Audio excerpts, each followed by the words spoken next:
ও আমার বান্দারা শুনো, আমার হুকুম পাইয়া আমি আল্লাহ যখন তোমাদেরকে জাহান্নামে যাওয়ার জন্য দ্বিতীয়বার অর্ডার করলাম, তোমাদের মধ্য থেকে একজন সোজা দৌড় দিলা, পিছনের দিকে তাকাইলা না, আর একজনকে তাকায় দেখলাম একটু যাও, আবার একটু গাড় ঘুরায় ঘুরে আমি আল্লাহর দিকে তাকাও।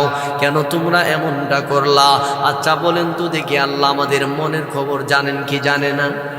বান্দার মনের ভিতরে যত কল্পনা জল্পনা আছে সব কিছু সম্পর্কে আমার আল্লাহর ধারণা আছে না নাই? আছে। এরপরেও আল্লাহ বান্দাদের জবান থেকে শুনতে চায়। এমন সময় একজন ডাক দিয়ে বলেন, মালিক রব্বুল আলামিন, আল্লাহ আমি যে একটু যাই আর গার ঘুরায় ঘুরা আপনার দিকে তাকায়, কেন এমনটা করলাম জানেননি? আমি দুনিয়াতে কোনোদিন ইবাদত বন্দি করি নাই। আল্লাহ গো, তোমার দেওয়া হায়াত পাইয়া কোনোদিন ইবাদত বন্দিগিতে মন লাগায় নাই, কোনোদিন নামাজ কোরআন তেলাওয়াত কোনো কিছু করে নাই। আল্লাহ তোমার হাবিবের সুন্নতের উপরে জীবনকে পরিচালিত করি নাই। আল্লাহ গো, নাফরমানি করার কারণে তুমি আজকে জাহান্নামের লাকড়ি বানাইলা। ওগো রব্বুল আলামিন, আজকে যেহেতু আপনি জাহান্নাম থেকে আমারে উঠায় আনলেন, আল্লাহ এই মুহূর্তে এই সময়টাতে আমি চেয়েছি আমি এই মুহূর্তে আপনার একটা বিধান পালন করতে পারি, এটাই আমার জীবনের সার্থকতা হবে। এই জন্যে আপনার হুকুম পাইয়া আমি সোজা দৌড় দিলাম, কিন্তু মনের ভিতরে একটা কথা আমার জল্পনা করতেছে, মনের ভিতরে একটা কথা বারবার আমারে বলতেছে, ও মন, আল্লাহ যদি তোরে ক্ষমা কইরা দে, আল্লাহ যদি তোরে ক্ষমা কইরা দে। ও আল্লাহ, আমি এই জন্যে গার ঘুরাই ঘুরে আপনার দিকে তাকাই। আল্লাহ দুনিয়াতে শুনেছি তোমার নাম গাফফার, তুমি খুব আল্লাহ ক্ষমা করতে ভালোবাসো, আর আমরা গুনাহ করতে ভালোবাসি।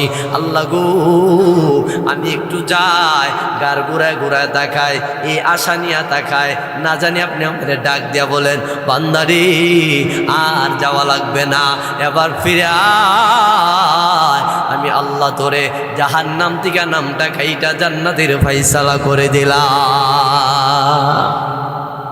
আল্লাহ এই কথাটা মনে নিয়া, বড় আশা নিয়া একটু যায়, আবার গার ঘুরায় ঘুরে আপনার দিকে তাকায়, কোন সময় আপনি আমাদের ডাক দেয়া বলবেন আর যাওয়া লাগবে না। আল্লাহ এই জন্যে আপনার দিকে তাকায়। আল্লাহ বলেন, বান্দারে থামো, তুমি বলো তুমি কেন সোজা দৌড় দিলা? তার মতো আমার দিকে তাকাইলা না কেন? তোমার ভিতরে কি কথার বিশ্বাস নাই, ইয়াকিন নাই আমি আল্লাহ ক্ষমা করতে পারে? ওই বান্দা ডাক দিয়ে বলেন, মালিক আল্লাহ আমার মনের ভিতরে বিশ্বাস আছে, তবে আমি আল্লাহ আপনার একটা বিধান পালন করার জন্যে দুনিয়াতে পালন করি নাই। আল্লাহ গো, মন চাহিদিন দিয়ে গঠন করেছি, আল্লাহ ইবাদত বন্দি করি নাই। আল্লাহ এমন কোনো গুনাহ নাই আমার মাধ্যমে হয় না। আল্লাহ গো, দুনিয়াতে যেহেতু আপনার বিধান পালন করি নাই, এই জন্যে আজকের এই সময়টাতে চেয়েছিলাম আপনার হুকুমটা পালন করার জন্যে, এই জন্যে সোজা দৌড় দিয়েছি জাহান্নামে পড়ে যাওয়ার জন্যে। আল্লাহ হতে পারে এই যাওয়াটাই উসিলা কইরা আপনি আমারে ক্ষমা কইরা দিতে পারেন, এই জন্যে আমি এই সোজা দৌড় মারলাম। আপনি যে ক্ষমা করতে জানেন এটা আমার মনের ভিতরে আছে। আল্লাহ বলেন, ও ফেরেশতার দল শুনো, আমার বান্দাদের জবান দিয়ে তারা বলতেছে, আমি আল্লাহ নাকি ক্ষমা করতে জানি, আমি আল্লাহ নাকি তাদেরকে ভালোবাসতে জানি। যে বান্দার ভিতরে আমি আল্লাহ সম্পর্কে এতটুকু ইয়াকিন বিশ্বাস আছে, শুনো রে, আমি আল্লাহ আমার ওই বান্দা দুইজনকে ক্ষমা করলাম, আমি আল্লাহ তাদেরকে ক্ষমা কইরা জান্নাতের সার্টিফিকেট তাদের হাতে দান করলাম। ও ভাই, আল্লাহ আমাদেরকে ক্ষমা করতে পারেন কি পারে না? পারে। এই জন্যে আল্লাহর বিধানের উপরে নিজের জীবনকে পরিচালিত করা, মায়ার নবীজির প্রতিটা সুন্নতের উপরে নিজের জীবনকে পরিচালিত করা। আল্লাহ রাব্বুল আলামিন বলেন, পৃথিবীর মানুষেরা রে, এই দুনিয়াটা হলো তোমাদের জন্য পরীক্ষার হল বানাইলাম, অল্প সময় দিয়া আমি আল্লাহ তোমাদেরকে পাঠাইলাম। ও ভাই বলেন তো দেখি, আমাদের হায়াত, আমরা কি সারা জীবন দুনিয়াতে থাকবো? না না, আল্লাহ বলেন অল্প সময় দিয়ে তোমাদেরকে পাঠাইলাম। শোনো রে, এই সময়টা যদি তোমরা কাজে লাগাও, সময়টারে যদি তোমরা মূল্যায়ন করো, ও ভাই আমার আজকে আলোচনার বিষয় হলো আমরা সময়রে মূল্যায়ন করলে আমাদের কি লাভ হবে, সময়রে মূল্যায়ন না করলে আমাদের কি ক্ষতি হবে, এই এতটুকুন বোঝানোর চেষ্টা আমি করব। মহান আল্লাহ যদি আমারে তৌফিক দেয়। মুহতারাম হাজিরিন, আল্লাহ রাব্বুল আলামিন বলেন অল্প সময় তোমার দিলাম, এই সময়টা পাইয়া যদি তোমরা কাজে লাগাইতে পারো, সময়টারে যদি মূল্যায়ন করো ও বান্দা বান্দির দল, তাহলে তোমাদের জীবন সুন্দর হয়ে যাবে, দুনিয়া তো সুন্দর হবে, আখেরাতও সুন্দর হয়ে যাবে। কেমন সুন্দর হবে জানো? দুনিয়াতে আমি আল্লাহ তোমার জিন্দেগি কেমন সুন্দর করব, তুমি যখন তোমার সময়টারে মূল্যায়ন করবা। দুনিয়াতে যখন সময়রে মূল্যায়ন করার অর্থ হলো তুমি যখন আমার বিধানের উপরে নিজের জীবনটারে চালাইবা। ও ভাই, সামনে রমজান মাস আসতেছে, রমজান মাস ইবাদতের মৌসুম। আল্লাহ বলেন বান্দারে, ও বান্দা বান্দির দল, ইয়া আইয়ুহাল্লাযীনা আমানু কুতিবা আলাইকুমুস সিয়ামু কামা কুতিবা আলাল্লাযীনা মিন ক্বাবলিকুম লাআল্লাকুম তাত্তাকুন আইয়ামান মাদুদাত। আল্লাহ বলেন মানুষেরে, ও ইমানদারেরা শুনো, দুনিয়াতে যদি সময়টারে মূল্যায়ন করো আমার ইবাদতের মাধ্যমে, নামাজের মাধ্যমে, রমজানের রোজার মাধ্যমে, জানো রমজান মাসের রোজা দিলাম তোমাদের জীবনকে সুন্দর করার জন্যে, যাতে কইরা তোমরা রমজানের রোজা রাইখা তোমাদের জীবনকে পরিচালিত করতে পারো, আমি আল্লাহর ভয় তোমাদের ভিতরে ঢুকাইতে পারো, তোমরা যেন তাকওয়া অর্জন করতে পারো। ও বান্দা বান্দির দল, দুনিয়ার সময়টারে মূল্যায়ন করার অর্থ হলো আমি আল্লাহর প্রতিটা বিধানকে পালন করা, আমি আল্লাহর দেওয়া 5 ওয়াক্ত নামাজ সঠিকভাবে আদায় করা। রমজান মাস যখন আসবে রোজা রাখবা, জানো রোজা রাখার মাধ্যমে তুমি সময়রে মূল্যায়ন করলা। আমাদের মহল্লাতে অনেক মানুষ আছে যারা রোজা রাখে না, রমজান মাসে সারাদিন খাওয়ার মধ্যে থাকে। এমন মানুষ আছে না নাই? ও ভাই, পায়ে হাত রেখা বলি, সময়টারেও অবহেলা করিও না, সময়টারে অবহেলা করিও না, অপব্যয় করিও না। যদি রমজানের রোজা রাখা সময়টারে মূল্যায়ন করতে পারো, আল্লাহ বলেন যদি রোজা রাখো, মায়ার নবী বলেন আসসুমু লি ওয়া আনা আজজি বিহি। বান্দা বান্দির দল শোনো, যদি তোমরা রোজার মাধ্যমে সময়টারে মূল্যায়ন করো, যদি রোজা রাখতে পারো, রোজা রাখলা আমি আল্লাহর জন্যে, আর বদলাটা স্বয়ং আমি আল্লাহ তোমার জন্যে হয়ে যাব।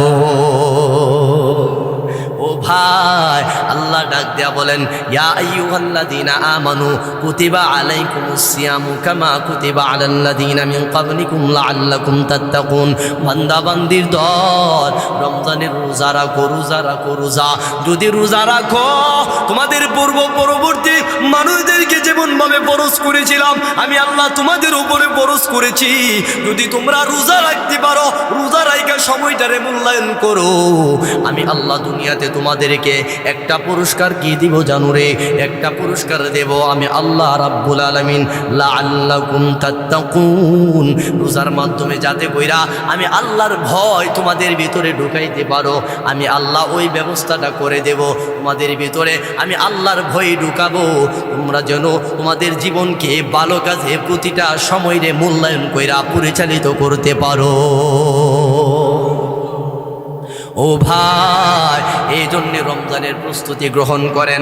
শাবান মাস চলতেছে, বেশি করে দোয়া করেন, আল্লাহুম্মা বারিক লানা ফি রজব ওয়া শাবান ওয়া বাল্লিগনা রমাদান।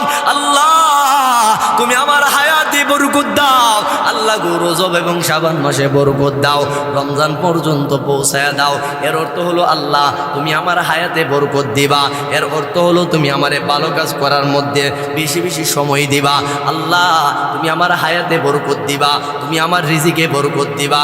আল্লাহুম্মা বারিক লানা, আয় আল্লাহ আমারে বরকত দিবা, এর অর্থ হলো আমার রিজিকে বরকত দিবা, আমার হায়াতে বরকত দিবা, আমার কামাই রুজিতে বরকত দিবা। ওগো আল্লাহ, আমার হায়াতে 2 মাসে মাসে এত বরকত দিবা, আমার কাজে এত বরকত দিবা। আল্লাহ 2 মাসে এত উপার্জন করব, আমার রিজিকে যদি তুমি বরকত দাও, রমজান মাসে একগ্র চিত্তে আপন মনে যেন সব 24 ঘন্টা রমজানে তোমার ইবাদতে সময়টা ব্যয় করতে পারি।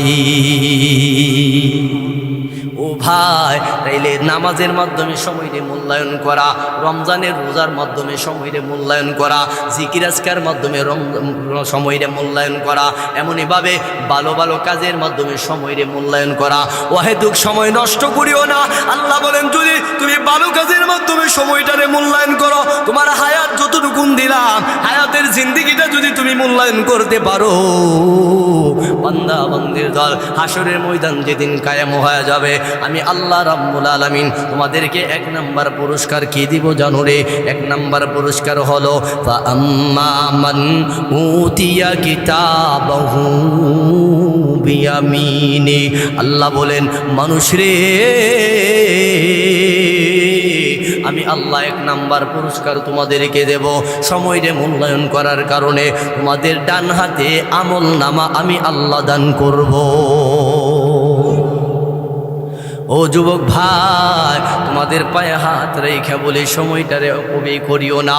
কারণ জানো, যুবকদেরকে আমি পায়ে হাত রেখে বলি, ও যুবক ভাই, কত যুবকরা রাতের আধারে ঘরের ভিতরে দিনের আলোতে কত সময় ব্যয় করে মোবাইলের মাধ্যমে চ্যাটিং কইরা গেম খেলা, ফ্রি ফায়ারে আসক্ত হইয়া, নেশায় আসক্ত হইয়া কত সময় ব্যয় করলা। ও যুবক ভাই, পায়ে হাত রেখে বলি, এই সময়টার হিসাব আমার আল্লাহর কাছে দিতে হবে কি হবে না? প্রতিটা সেকেন্ডের হিসাব দিতে হবে। আল্লাহ বলেন, মানুষেরই যদি সময়টারে মূল্যায়ন করো, আমি আল্লাহ 1 নাম্বার তোমারে পুরস্কার দেব। আম্মা মান উতিয়া কিতাবাহু বিয়ামিনি, তোমার ডান হাতে আমল নামা দিয়া দেব। ও ভাই বলেন তো দেখি, যার ডান হাতে আমল নামা আল্লাহ দিবেন, ওই মানুষটার কপাল ভালো না খারাপ? ভালো। আমরা সবাই চাই মহান আল্লাহ যেন আমাদের ডান হাতে আমল নামা দিয়ে দেয়, কি বলেন? আমরা সবাই চাই। তাইলে সব ডান হাতে আমল নামা দিতে গেলে, পাইতে গেলে আমাদের করণীয় হলো 1 নাম্বার সময়রে মূল্যায়ন করা লাগবে। অহেতুক সময় নষ্ট করা যাবে না। বর্তমান সময়ে বৃদ্ধ থেকে ধরে যুবক থেকে ধরে দেখবেন তো সবাই সময়রে এমনভাবে অপব্যয় করে, এমনভাবে নষ্ট করে।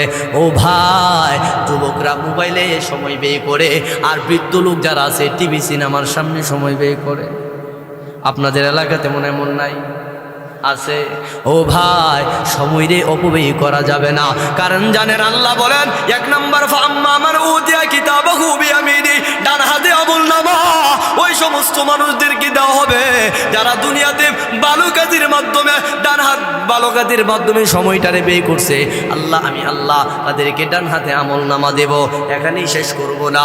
জানো, যারা সময়রে অপব্যয় করে নাই, যারা সময়রে মূল্যায়ন করছে, 2 নাম্বার পুরস্কার হলো ফাসাউফা ইউহাসাবু হিসাবান ইয়াসীরা। আল্লাহ বলেন, মানুষ রে শুনো, আমার দেওয়া হায়াত পাইয়া, আমার দেওয়া হায়াত পাইয়া সময়টারে মূল্যায়ন করার কারণে আমি আল্লাহ হাসরের ময়দানে যখন কেউ কাউরে চিনবে না, কেউ কারো উপকারে আসবে না, শুনো, ইয়াউমা ইয়াফিরুল মারউ মিন আখিহি ওয়া আম্মিহি ওয়া আবিহি ওয়া সাহিবাতিহি ওয়া বানি। মানুষ রে, যেদিন তোর বাবা তোরে চিনবে না, যেদিন তোর মা তোরে চিনবে না, যেদিন তোর ভাই তোরে চিনবে না, জানো কঠিন সময়টাতে আমি আল্লাহ তোমার ডান হাতে আমল নামা দিয়া আমি আল্লাহ তোমার দ্বিতীয় পুরস্কারটা দেব। ইয়াসিরা। ও ভাই, আমাদেরকে আল্লাহ বলেছেন, মানুষ রে, 2 নাম্বার হলো তোর হিসাবের খাতাটা আমি আল্লাহ ছোট বানায়া দেব। বলেন তো দেখি, আল্লাহর সামনে যখন আমরা হিসাব দেব, আল্লাহর কাছে আমাদের হিসাবের ভলিউম আছে না নাই? এত বিশাল বড় ভলিউম হবে। আল্লাহ বলেন, বান্দা, দুনিয়াতে যা কিছু করলা, রাতের আধারে যা কিছু করলা, দিনের আলোতে যা কিছু করলা, সব কিছু কিরামান কাতিবিনা ইয়ালামুনা মা তাফআলুন, বান্দারে দুইজন ফেরেশতার মাধ্যমে দুনিয়াতে যা কিছু তুমি করলা, দুনিয়ার সব কিছু আমি আল্লাহ আমার ফেরেশতার মাধ্যমে লিপিবদ্ধ করে বিশাল বড় ভলিউম আমি আল্লাহর কাছে তারা দিয়ে দিয়েছে। ও বান্দা শুনো, তুমি সময়রে ব্যয় করার কারণে, সময়রে মূল্যায়ন করার কারণে আমি আল্লাহ তোমার যাবতীয় সব কিছু আমি আল্লাহ ক্ষমা কইরা তোমার হিসাবের ভলিউমটা বড় করব না, ছোট করব। এর অর্থ হলো বিনা হিসাবে আমি আল্লাহ তোমার ডান হাতে আমল নামা দান করব। ভাই এবার বুঝে থাকলে বলুন, আমাদের প্রতিটা কাজ সম্পর্কে দুনিয়ার কেউ না জানলেও কে জানেন? কে? আল্লাহ বলেন, মানুষরে আমি আল্লাহ কেমন? আল্লাহু লা ইলাহা ইল্লা হুয়াল হাইয়ুল কাইয়্যুম লা তাখুযুহু সিনাতু ওয়ালা নাওম। আল্লাহ রাব্বুল আলামিন বলেন, তাবারাকাল্লাযী বিয়াদিহিল মুলকু ওয়া হুয়া আলা কুল্লি শাইইন قدير الذي خلق سبع سماوات طباقا ما ترى في خلق الرحمن من تفاوت। আল্লাহ বলেন, মানুষ রে শুনো, আমি আল্লাহ এমন একজন রব, ঘুমাই না, খাই না, তন্দ্রাও আমার আসে না। তুমি যা কিছু করো জানো আমি আল্লাহ এত ক্ষমতাবান, জানুনি? আল্লাযী খালাকাল মাউতা ওয়াল হায়াতা লিয়াবলুয়াকুম, তোমার সব কিছুর মালিক আমি আল্লাহ। তুমি যা কিছু করো সব কিছু সম্পর্কে আমি অবগত আছি। ও বান্দা বান্দির দল শোনো, আমি আল্লাহ রাব্বুল আলামিন তুমি যে কাজ করো এটা তো লিপিবদ্ধ করি, ওই কিন্তু তুমি যত কথা বলেছো জন্মের পরে তোমার কথার সূচনা যেদিন থেকে হয়েছে ওই দিন থেকে তুমি যত কথা বলেছো, মা ইয়ালফিজু মিন কাউলিন ইল্লা লাদাইহি রাকিবুন আতীদ। বান্দারে কাজ তো আমি আল্লাহ লিপিবদ্ধ করে রেখেছি। এমনকি তুমি যত কথা বলেছো, ভালো হোক মন্দ হোক, প্রতিটা কথা আমি আল্লাহ রেকর্ড করে রেখেছি। তাইলে বুঝে থাকলে বলেন, আমরা কত হাজার কোটি বার কথা বলেছি, প্রতিটা কথা রেকর্ড আছে কার কাছে? মা ইয়ালফিজু মিন কাউলিন ইল্লা লাদাইহি রাকিবুন আতীদ। আল্লাহ বলেন, প্রতিটা কথা আমার কাছে রেকর্ড। এই জন্যে আমরা যখন কথা বলবো অহেতুক কথা বলবো না। আমরা যখন কথা বলবো খারাপ কোনো কথা বলবো না, ভালো কথা বলবো, না হয়ে চুপ থাকবো। বর্তমান সময়ের বাংলাদেশের মানুষ বেশি, কথা বলে বেশি, ঠিক কিনা জোরে বলেন? বাহির রাষ্ট্রে দেখবেন তো তারা খাইব কম, কথা বলবো কম, তারা কাজ করব বেশি। এবাদত সৌদি আরবের দিকে খেয়াল করলে দেখবেন তারা যতটুকুন খায় কিন্তু এবাদত সেই পরিমাণ করে, কথা একবারে কম বলে। যে মানুষটা কথা কম বলবে ওই মানুষটা বেইজ্জতি হবে না, ওই মানুষটা লাঞ্ছিত হবে না, ওই মানুষটা কোনোদিন মানুষের হাসির পাত্র হবে না, ঠিক কিনা জোরে বলেন? এই জন্য আল্লাহ বলেন, মানুষরে প্রতিটা কাজ প্রতিটা কথা আমি আল্লাহ রেকর্ড করলাম। ও বান্দা শুনো, আমি আল্লাহ তোমাকে হিসাবের খাতা ছোট করে দিব। এর অর্থ হলো আমি আল্লাহ তোমারে বিনা হিসাবে জান্নাতের সার্টিফিকেট কোন হাতে দিবে? ডান হাতে। কোন কাজ করলে? সময়রে মূল্যায়ন করলে। ও ভাই, তাইলে সময়রে মূল্যায়ন করার দরকার আছে না নাই? আছে। কেমনে করব? ভালো কাজের মাধ্যমে করব, নামাজের মাধ্যমে, জিকিরের মাধ্যমে, কোরআন তেলাওয়াতের মাধ্যমে। আজকে দেখা যায় মাস কি মাস চলে যায়, ঘরে কোরআন তেলাওয়াত হয় না, মসজিদে কেউ করে না, এমন মানুষ আছে না নাই? আছে। কোরআন পড়তে পারে, এরপরে কোরআন তেলাওয়াত করে না। ও ভাই, ইবাদতের মাধ্যমে সময়রে মূল্যায়ন করলে আল্লাহ ডান হাতে আমল নামা 2 নাম্বার হিসাবের খাতা ছোট করে দেবে। আল্লাহ বলেন, মানুষ রে, আমি যখন কোনো মানুষের ডান হাতে আমল নামা দিয়া দেব, যেদিন জান্নাতি যেদিন ওই মানুষটার হাতে ডান হাতে আমল নামা দিব, ওই মানুষটা খুশিতে আত্মহারা হইয়া বলতে থাকবে, ওয়ায়ানকালিবু ইলা আহলিহি মাসরুরা। আল্লাহ বলবেন, ওই সময়ে মানুষটা ডান হাতে আমল নামা পাইয়া যখন দেখবে তার কোনো হিসাব নিকাশ নাই, সে একেবারে বেকসুর খালাস, ওই মানুষটা আনন্দে খুশিতে আত্মহারা হইয়া তার আপনজনদের কাছে দৌড়তে থাকবে আর বলতে থাকবে, ওয়ায়ানকালিবু ইলা আহলিহি মাসরুরা। দেখো রে, আল্লাহ আমারে আজকে এই দিনটা দুনিয়াতে এমন একটা সারপ্রাইজ দিছে, মহান আল্লাহ আমারে পুরস্কৃত করছে। আমি দুনিয়াতে সবকে মূল্যায়ন করার কারণে আল্লাহ আমারে ডান হাতে আমলনামা দিছে। 2 নাম্বার আমার হিসাবের খাতাটা ছোট কইরা বিনা হিসাবে আমার ডান হাতে জান্নাতের সার্টিফিকেট দিয়া দিছে। এমনভাবে মানুষটা দৌড়তে থাকবে, আনন্দে আত্মহারা হয়ে দৌড়তে থাকবে, খুশিতে লাফাইতে থাকবে। আল্লাহ বলবেন মানুষ রে, এই হবে ডান হাতে আমলনামা তাদেরকে দেওয়া হবে যারা সময়টারে মূল্যায়ন করছে। আর যারা দুনিয়াতে সময়টারে মূল্যায়ন করে নাই, যেমনি মনে চাই তেমনি চলছে, হালাল হারাম মানে নাই, নিজের জীবনটা মন চাহি জিন্দি গঠন করছে, রব চাহি জিন্দি গঠন করে নাই, যেমনি মনে চাই তেমনি নিজের পুরাটা হায়াতের জিন্দি পরিচালিত করছে। এমন মানুষ আছে না নাই? ও ভাই, 60 বছর জিন্দিগি পাইলো, 70 বছর জিন্দিগি পাইলো, কোনোদিন মসজিদের বারান্দা দাও যায় নাই, এমন মুসল্লি আপনাদের এলাকাতে আছে না নাই? মনে হয় নাই? আছে। ও ভাই, তাইলে বুঝে থাকলে বলেন ওই মানুষটা কি সময়রে মূল্যায়ন করছে? করে নাই।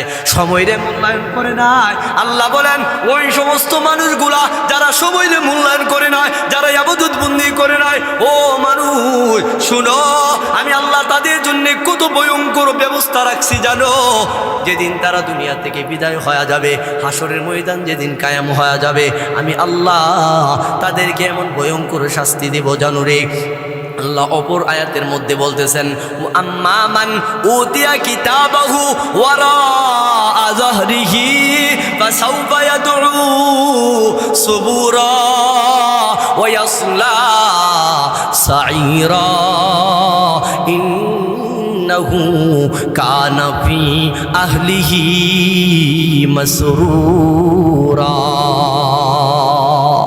আল্লাহ বলেন মানুষ রে, যারা সময়টারে মূল্যায়ন করলো না, জানো তাদের কপাল কত খারাপ।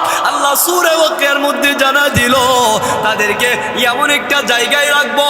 আল্লাহ বলেন আসহাবুশ শিমালি মা আসহাবুশ শিমাল ফি সামুমিন ওয়া হামিমিন ওয়া যিন্নিন মিন ইয়াহমুম। আল্লাহ বলেন মানুষ রে, ওই কপাল খারাপদের দিয়ে আল্লাহ এমন একটা জায়গায় রাখবো, অন্ধকার আচ্ছন্ন করা দোয়া, কালো দোয়ার নিচে এমন অশান্তি জায়গায় তাদেরকে রাখবো, এমন একটা জায়গায় রাখবো। আল্লাহ বলেন 1 নাম্বার তাদেরকে শাস্তি দিব, ওয়া আম্মা মান উতিয়া কিতাবাহু ওয়ারা যাহরিহি। আল্লাহ বলেন 1 নাম্বার যারা সময়টা মূল্যায়ন করছে না, তাদেরকে 1 নাম্বার শাস্তি দিব, তাদের বাম হাতে আমলনামা। ভাইরে, যাদের বাম হাতে আমলনামা হয়ে যাবে তাদের কপাল ভালো না খারাপ? খারাপ হবে। বাম হাতে আমলনামা দিব তো এটা সহজ না। হাতটা ব্যাঙ্গে গুড়ায়া বুকের ভিতর দিয়া ঢুকায়া পিছন দিক দিয়া বাইর কইরা আল্লাহ বাম হাতে তার আমলনামা দিবে।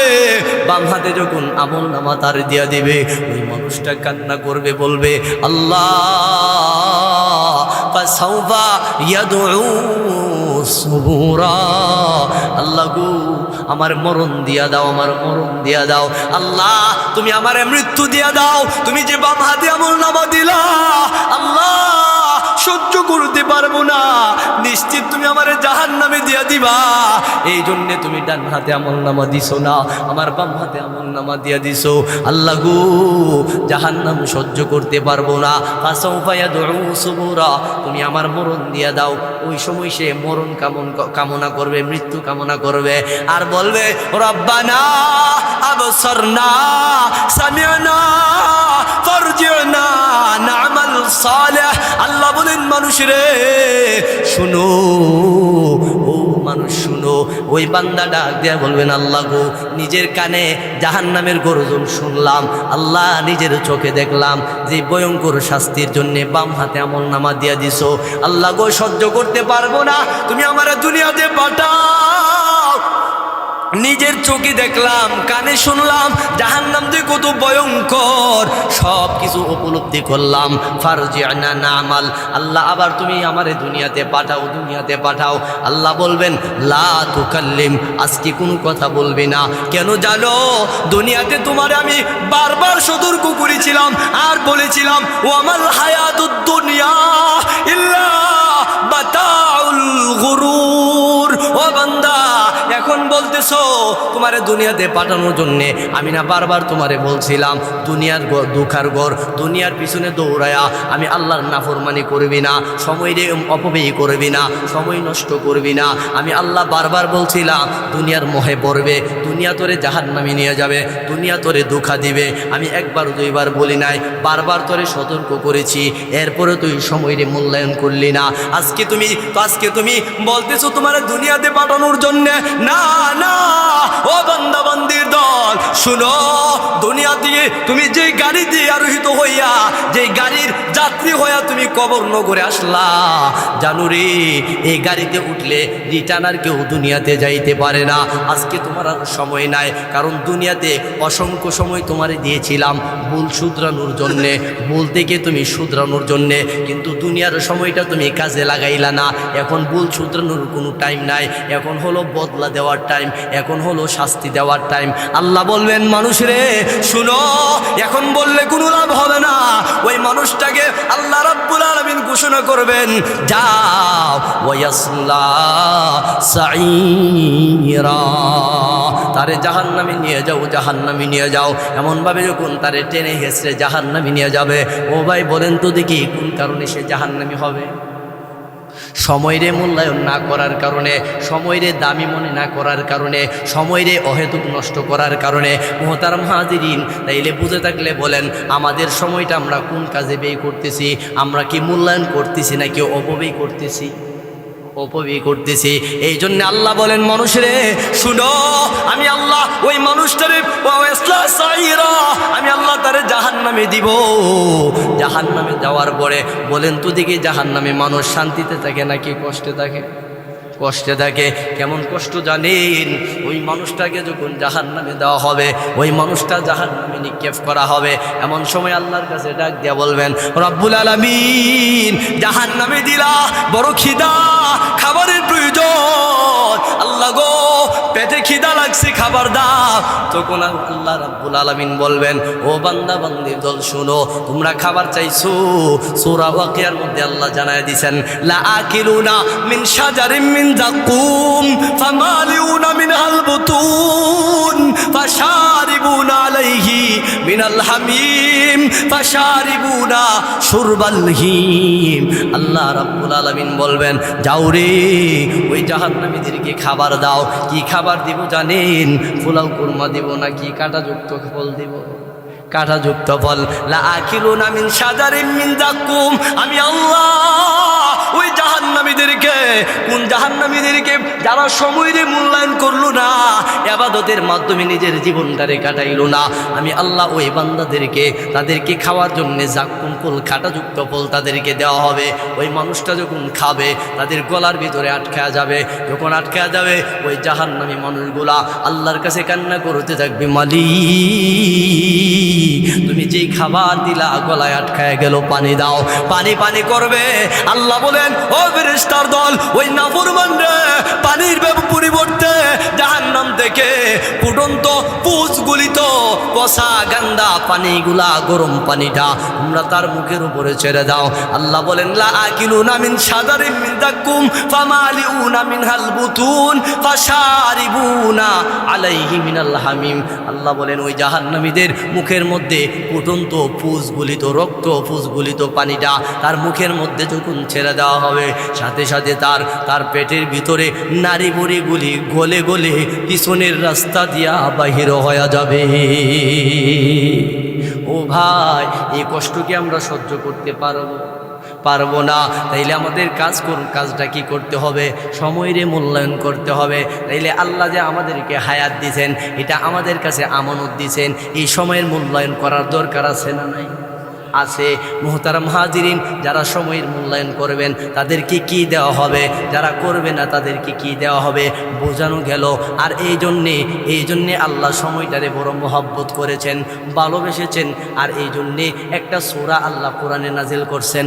আল্লাহ সময়ের কসম খেয়ে বলছেন ও মানুষ শুনো, ইন্নাল ইনসানা লাফি খুস, নিশ্চয় তোমরা ক্ষতিগ্রস্তের মধ্যে পড়ে আসো। ওয়াল আসর, আমি আল্লাহ আসরের কসম খাইলাম, কসম খায়া বলতেছি ইন্নাল ইনসানা লাফি খুস, তোমরা ক্ষতিগ্রস্তের মধ্যে পড়ে আসো। যদি তোমরা সময়ের মূল্যায়ন না করো তাইলে ক্ষতিগ্রস্তের মধ্যে পড়ে আসো, যদি তোমরা সময়ের মূল্যায়ন করো তাইলে তোমরা ক্ষতিগ্রস্তের মধ্যে কাতারে পড়ো নাই, তোমরা লাভবান হয়ে গেছো। সুবহানাল্লাহ বলে।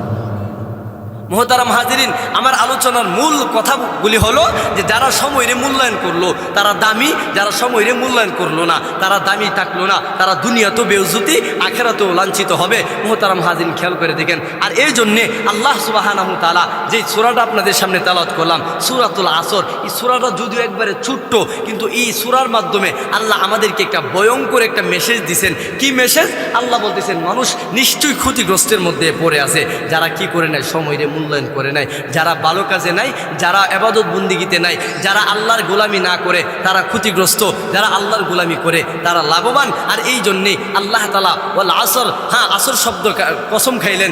মুফাসসিরিনে কেরাম আব্দুল্লাহ ইবনে আব্বাস বলেন আল্লাহ যেখানে আসরের কসম খাইছেন, এখানে আসর শব্দ দ্বারা আল্লাহ সময়রে বুঝাইছেন। সুবহানাল্লাহ, সময়ের কসম। এবার বুঝেন, যে জিনিসটা যে যেটারই কসম খায় এটা দামি বস্তুর কসমই খায়, কারণ একবারে ছোট কোনো বস্তুর কসম মানুষে কি করে না খায়। কেউ কেউ বলে যে হ্যাঁ কসম খাইলেই বলে আল্লাহর কসম, কসম খাইলেই হ্যাঁ যে কোনো যত দামি বস্তু আছে সে এই দামি বস্তুর কসম খায়, কিন্তু কম দামি বস্তু কেউ কি বলে যে আমি জুতার কসম খাইছি, কারণ জুতাটা একবারে কম দামি। কারণ আল্লাহ কয় সময়টা দামি, এই জন্যে আমি আল্লাহ সময়ের কসম খাইলাম। আর আল্লাহ আপনারা কসম খেয়ে বলতেছেন, কসম নাও যদি খাইতেন, এমনি যদি বলতেন ইন্নাল ইনসানা লাফি খুস, তোমরা ক্ষতিগ্রস্তের মধ্যে আসো, এরপরেও আল্লাহ আমাদের বললে আমরা বিশ্বাস করতাম, এরপরে কেন কসম খাইছেন? ও আল্লাহ কয় আমি মানুষ বানাইছি, এদের মিজাজ তবিয়ত সম্পর্কে আমি আল্লাহ ভালো জানি, কারণ হইল আমি আল্লাহ ভালো করে এদের ভিতরের খবরটা জানি। মানুষ একজনের কথা আরেকজন বিশ্বাস করতে গেলে যতক্ষণ একজন আরেকজন কসম না খা, একজন আরেকজনের কথা বিশ্বাস করেন। কি বলেন? ধরেন আপনাদের এখান থেকে একজন সিলেট শহরে যাবে, বলতেছে কিরে ভাই সিলেট শহরও যাই চলো, বলে না আমি তো গিয়ে আসছি। এক বলতেছে না তুমি যাও নাই, গেলে তো আমি জানতাম। আরে না ভাই আমি গিয়ে আসলাম, না তুমি যাও নাই, আল্লাহর কসম আমি গিয়ে আসছি। তাইলে বুঝাইতে না আমি আসলে, সে মনে হয় সিলেট শহরে গেছে, যতক্ষণ কসম না খা একজনের কথা আরেকজন বিশ্বাস করে না। আল্লাহ কয়েদের মিজাজ তবিয়তের সাথে মিল রেখা আমি আল্লাহ কসম খাইলাম, খায় বলতেছি ইন্নাল ইনসানা লাফি খুস, মানুষ তোমরা ক্ষতিগ্রস্তের মধ্যে পড়ে আছো। মেরে ভাই, তাইলে আমরা ক্ষতিগ্রস্তের মধ্যে পড়ে আছি কিনা আল্লাহ আবার এখানে একটা রাস্তা নির্ণয় করছেন, একটা দিক নির্ধারণ করছেন। মুফাসসিরিনে কেরাম হযরত আব্দুল্লাহ ইবনে আব্বাস কয় ইন্নাল ইনসানা লাফি খুস, আল্লাহ যে বলছেন এখানে ইনসান শব্দ দ্বারা মুমিনদেরকে বুঝাইছে না, ইমানদারদেরকে বুঝাইছে না, এখানে ইনসান শব্দ দ্বারা আল্লাহ কাফেরদেরকে বুঝাইছেন। আলহামদুলিল্লাহ। হযরত আব্দুল্লাহ ইবনে আব্বাস খুব সূক্ষ্ম একজন মুফাসসির ছিলেন, সকল মুফাসসিরদের সর্দার ছিলেন, রইসুল মুফাসসিরিন যাকে বলা হয়, যে সকল মুফাসসিরদের সর্দার। উনি বলতেছেন ইনসান শব্দ দ্বারা আল্লাহ কাফেরদেরকে বুঝাইছেন, ইমানদারদেরকে বুঝাইছেন না। খেয়াল করে দেখেন আল্লাহ নিজেও বলছেন তবে নিশ্চয়ই মানুষ ক্ষতিগ্রস্তের মধ্যে আছে, তবে 4 প্রকার মানুষ ব্যতীত বাকি সবাই ক্ষতিগ্রস্তের মধ্যে পড়ে আছে। সুবহানাল্লাহ। মোহতারাম হাজিরিন, তাইলে সময়টা মূল্যায়ন করলে কি হবে আমি বললাম, আর একটু যদি সামনে আপনাদেরকে নিয়ে যায়, সময়ের মূল্যায়ন করলে আমরা কি লাভবান হব খেয়াল করে দেখেন। বরফ ফ্যাক্টরি আপনাদের অত্র এলাকাতে আছে তো? বরফ ফ্যাক্টরি আসেনি এদিক দিয়া? দেখবেন তো বরফ ফ্যাক্টরির মালিক বরফ বানানোর পরে সে কিন্তু বেশি দেরি করতে চায় না, কারণ বরফটা যত তাড়াতাড়ি সম্ভব সে সেল করার জন্য চেষ্টা করে, কারণ বরফ বিক্রেতা সময়ের মূল্যায়ন করে, কারণ সে মনে মনে বলতেছে আমি বরফ বানায়া সাথে সাথে সেল করলে, সময়টারে মূল্যায়ন করলে আমি লাভবান হব। আর যদি বরফ বানায়া সকালে বানাইলাম রাতে বিক্রি করবো এই চিন্তা করে, তাহলে বরফ থাকবে না, পানি হয়ে যাবে, পানি হয়ে যাবে। তাহলে বরফ বিক্রেতা সময়ের মূল্যায়ন করার কারণে সে লাভবান হইল। ঠিক তদ্রূপভাবে মানুষও যদি তার হায়াতের মূল্যায়ন করে সেও লাভবান হবে। মোহতারাম হাজিরিন, আরেকটু সামনে সহজভাবে বোঝায় ক্লিয়ার করি কথাটা, খেয়াল করে দেখেন আল্লাহ কয় যদি তোমরা মূল্যায়ন করো, বরফ বিক্রেতার মধ্যে যদি তোমরা সময়ের মূল্যায়ন করো, কারণ দুনিয়াতে তোমরা যেইভাবে সম্পদ আর টাকা পয়সার দিকে যেইভাবে তোমরা চলতেছো, খেয়াল করে শোনো, দুনিয়াতে আমি আল্লাহ তোমাদের কোনো কিছু তোমাদের মালিকানা বানাইলাম না। কারণ খেয়াল করলে দেখবেন তো, তোমরা সময়রে মূল্যায়ন করছো, বরফ বিক্রেতার মতো দামি হয়ে গেছো। সময়রে মূল্যায়ন করছো না, তোমাদের বরফ পানি হয়ে যাবে, তোমাদের ব্যবসাতে লাল বাতি ধরে যাবে। ঠিক তদ্রুপভাবে তোমাদের হায়াতের জিন্দিগি যতটুকু দিলাম, হায়াতের জিন্দিগি যদি তোমার প্রতিটা কাজে তোমরা সময়টারে মূল্যায়ন করো, তাহলে বরফ বিক্রেতা টাকাওয়ালা হইলো, তোমরাও সময়রে মূল্যায়ন কইরা জান্নাতের মালিক হবে। কিন্তু আমরা এই কথা চিন্তা করি না। আমরা শুধু সময়ের শুধু টাকার পিছনে লিলিয়ে দিতেছি, ব্যয় করতেছি। আচ্ছা, যত ইনকাম করি এই টাকা কি আমাদের সাথে কবরে যাবে? আল্লাহ কয়ো বান্দা শুনো, একটা ছোট্ট একটা এক্সাম্পল দিয়ে বোঝায়। সৌদি আরব, আপনাদের এলাকাতে কোনো ব্যবসায়িক আসেনি যে নিজের টাকা দিয়ে ব্যবসা দিছে? আসেনি এই এলাকাতে? সৌদি প্রবাসী দেখবেন তো, সৌদিতে যারা ব্যবসা করে দোকান দেয়, দেখবেন তো 50 লক্ষ টাকা দিয়ে দোকান দেয়, কিন্তু দোকানের রেজিস্ট্রেশন তার নামে হয় না। কার নামে হয়? কফিলের নামে হয়। কার নামে? কফিলের নামে। বলেন তো দেখি, এত লক্ষ টাকা দিয়া দোকান দিয়া রেজিস্ট্রেশনটা তার নামে হইল না, কফিলের নামে করা লাগলো। তো কফিল যে কোনো মুহূর্তে তারে কানে ধইরা বাইর করে দিতে পারবে খালি হাতে। খালি হাতে যদি বাড়িতে আসে, কফিল বাইর করে দিল, সে কি বড় হাতে আসবে না খালি হাতে আসবে? খালি হাতে আসলে সংসারের মানুষ তারে ভালোবাসবে, বলবে হ্যাঁ তো সংসারে ঋণের বোঝা নিয়ে আসছে, তারে হয়তো লাঞ্ছিত কথাবার্তা তারে শোনাবে। আল্লাহ কই, কফিল তোমারে যদি দোকান থেকে বাহির করে দে, সব কিছু তুমি করলা, তোমার টাকা পয়সা সব কিছু করলা, কিন্তু দোকানের রেজিস্ট্রেশন কফিলের নামে করলা। দুনিয়াতে তোমার আমি আল্লাহ পাঠাইলাম, আমি আল্লাহ বললাম সময়ের মূল্যায়ন করার জন্যে, করলা না, শুধু সম্পদের পাহাড় করলা। শুনো, আমি আল্লাহ সুবহানাহু তাআলা বলে দিলাম, কফিল তোমারে কানো ধরে বাহির করে দিলা, খালি হাতে তোমার ঘরে আসলে, তুমি খালি হাতে আসলা, ঘরের মানুষ তোমারে ভালোবাসবে না। ঠিক তো দ্রুপভাবে তুমিও যদি সম্পদের পাহাড় করো, একদিন তুমি দুনিয়া থেকে বিদায় হইয়া খালি হাতে আসবা। খালি হাতে আসলে আমার কবরের ফেরেশতারাও তোমার সাথে ভালো আচরণ করবে না। কারণ সম্পদের কফিলের নামে রেজিস্ট্রেশন করলা, দুনিয়াতে যত অর্থ সম্পদ করলা, এই অর্থ সম্পদও তোমার নামে রেজিস্ট্রেশন না, এটা আমি আল্লাহর নামে রেজিস্ট্রেশন। ঠিক কিনা বলেন? তাইলে সময়টারে সম্পদের পিছনে না ব্যয় করার দরকার ভালো কাজে। আল্লাহ কয়, বরফ বিক্রেতা সময়ের মূল্যায়ন করে লাভবান।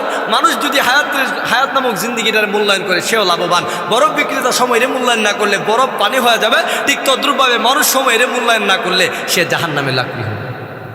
তাইলে মোহতারাম হাজিরের, তাইলে সময়ের মূল্যায়ন করলে আল্লাহ কি দিবেন? 4 প্রকার মানুষ ছাড়া বাকি সবাই ক্ষতিগ্রস্ত। আল্লাহ বলে দিছেন, আল্লাহ তাআলা কয়, যারা 4 গুণে গুণান্বিত হবে তারা সময়ের মূল্যায়ন করবে, আর যারা 4 গুণে গুণান্বিত হবে আমি আল্লাহ তাদেরকে মহা খুশির একটা সুসংবাদের আমি আল্লাহ তাদেরকে দান করব। সুবহানাল্লাহ জোরে কন। আল্লাহ তাআলা যে বলছেন যে 4 প্রকার মানুষ ছাড়া বাকি সবাই ক্ষতিগ্রস্ত। 4 প্রকার মানুষ কারা, এদের পরিচয়টা দিয়েই আলোচনা শেষ করবো ইনশাল্লাহ। খেয়াল করে দেখেন, 1 নাম্বার হলো ইন্নাল্লাযীনা আমানু ওয়া আমিলুস সালিহাত। 1 নাম্বার হইল যারা ঈমান আনয়ন করছে। আচ্ছা বলেন তো দেখি, আল্লাহর কাছে ঈমানদারের দাম কম না বেশি? এই জন্যে আল্লাহ বলেন 4 গুণে গুণান্বিত মানুষ যারা, তারা ব্যতীত বাকি সবাই ক্ষতিগ্রস্ত। এর মধ্যে 1 নাম্বার হলো ইল্লাল্লাযীনা আমানু, যারা ঈমান আনয়ন করছে তারা ক্ষতিগ্রস্ত না। এই জন্যে আব্দুল্লাহ ইবনে আব্বাস কয়, আল্লাহ এখানে ইনসান শব্দ দ্বারা মুসলমানদেরকে বোঝাইছে না, কাফেরদেরকে বোঝাইছেন। মুহতারাম হাজিরিন, তাইলে ঈমানদার যারা, তাদের দাম আল্লাহর কাছে আছে না নাই? আছে। তাইলে ঈমান এত এক মহা দৌলত জানেন। আল্লাহ বলেন, মানুষ রে, দুনিয়ার সব কিছু যদি এক পাল্লায় রাখো, আর এক পাল্লায় যদি একজন ঈমানদারকে রাখো, ওই পাল্লাটাই আমার কাছে ভারী হয়ে যাবে। কারণ ঈমানদার দুনিয়ার সব কিছুর চাইতে আমি আল্লাহর কাছে দামি। বলে জানো, একজন মানুষের ভিতরে যাররা পরিমাণ ঈমান যদি থাকে, একটা সরিষাকে 4 ভাগে দ্বিগুণিত কইরা 4 ভাগের 1 ভাগ পরিমাণও যদি কারো কাছে ঈমান থাকে, ওই ঈমানের কারণে আমি আল্লাহ একদিন না একদিন তারে জান্নাত দিব। সত্য কিনা বলেন? কারণ যার ভিতরে যাররা পরিমাণ ঈমান আছে, তারে একদিন না একদিন আল্লাহ জান্নাতি দিব। যদিও গুনার কারণে তারে জাহান্নামের লাকড়ি বানাবো, কিন্তু জাহান্নাম থেকে উঠায়া কিসের কারণে জান্নাতি দিবে? ঈমানের কারণে দিবে। যাররা পরিমাণ ঈমান থাকলেও তারে জান্নাতে দিবে। আল্লাহ বলেন, যার ভিতরে যাররা পরিমাণ ঈমান নাই, তারে অনন্ত অসীমকালের জন্য জাহান্নামের লাকড়ি বানাবো।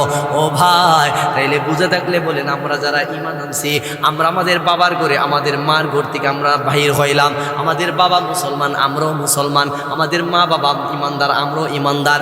এমনইভাবে আমরা পাইছি। কিন্তু ঈমানের জন্য মুজাহাদ আমাদের করা লাগছে। করা লাগে নাই।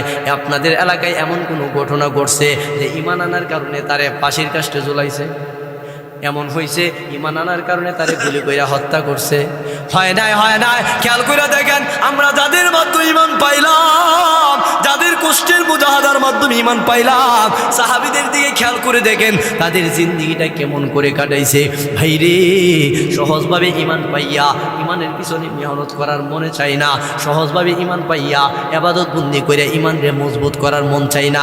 অথচ খেয়াল করে দেখেন নবীজির সাহাবীরা, নবী সহ নবী থেকে ধরে নবীজির সাহাবী পর্যন্ত ঈমান আনার কারণে কি পরিমাণ কষ্ট সহ্য করেছেন। ও ভাই, আমরা মসজিদে যাই, কেউ আমারে বাধা দেয় না, কেউ আমাদের পিঠে আমরা উঠের নারী বুড়ি ছেড়ে দেয় না, কিন্তু খেয়াল কইরা দেখেন আমার মায়ার নবী যখন সেজদাতে যাইতো, কাফের বেঈমান গোলা আমার মায়ার নবীর পিঠ মুবারকের উপরে উটের নারী বুড়িগুলা আমার মায়ার নবীর পিঠ মুবারকে ছেড়ে দিত। নাউজুবিল্লাহ বলেন। এরপরেও নবীজি সেজদা দিছেন, নবীর কোনো গুনাহ ছিল না, এরপরেও নবীজি ঈমানের পিছনে এত বেশি মহান মেহনত করছেন। খেয়াল করে দেখেন নবী যেই পরিমাণ মেহনত করছেন, সাহাবীরাও সেই পরিমাণ মেহনতি করার চেষ্টা করেছেন। খেয়াল করে দেখেন সাহাবীরা ঈমান আনতে যায়া তাদের তাজা রক্ত বিলীন কইরা তারা তাদের জীবনকে কুরবানি দিয়া ৬০০০ মাইল পর্যন্ত ঈমান আমাদের কাছে পৌঁছায় দিয়ে গেছেন।